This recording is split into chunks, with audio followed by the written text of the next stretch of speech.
你好，我叫彭裕正，嚟自獻主會聖馬善樂小學。今日我會介紹基因改造食物。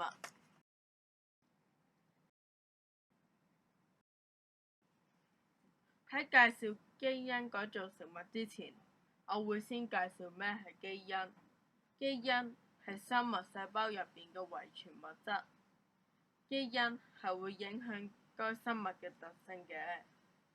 而基因改造食物就係一種食物透過一種叫基因改造技術嘅技術改造出嚟嘅，就係將生物嘅基因改變，培育出新品種。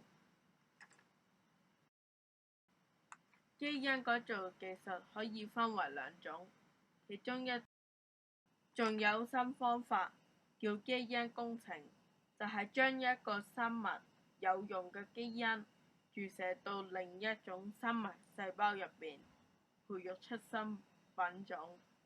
呢一個方法可以剔除生物不利嘅特性，更可以減低出現唔想要嘅生物。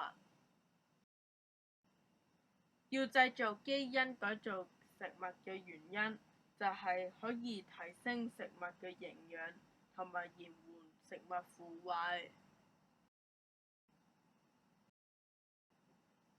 基因改造食物有咩影響呢？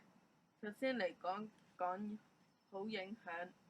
好影響就係可以除去食物之中嘅過敏成分，增加食物產量，可以適應不利環境，改良營養成分，增強對害蟲嘅抵抗力，改良外觀、味道、口感、易加工，同埋減少浪費同埋降低成本。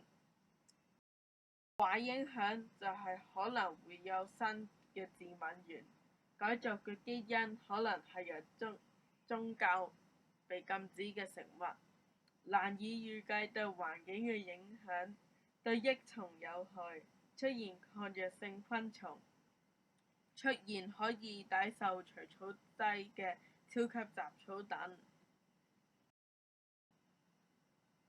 點樣可以辨認基因改造食物？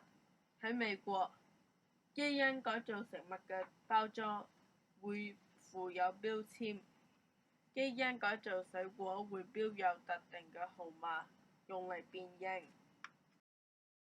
而喺香港，包裝嘅成分標籤會寫明基因改造嘅成分，而進口基因改造生果會同埋美國一樣。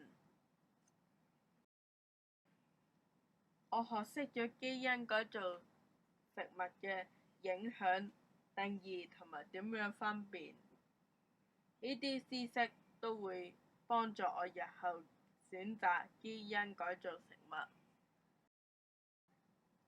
而家基因改造食物有好多不確定嘅影響，我會繼續研究，為人類帶嚟益處。多謝收睇。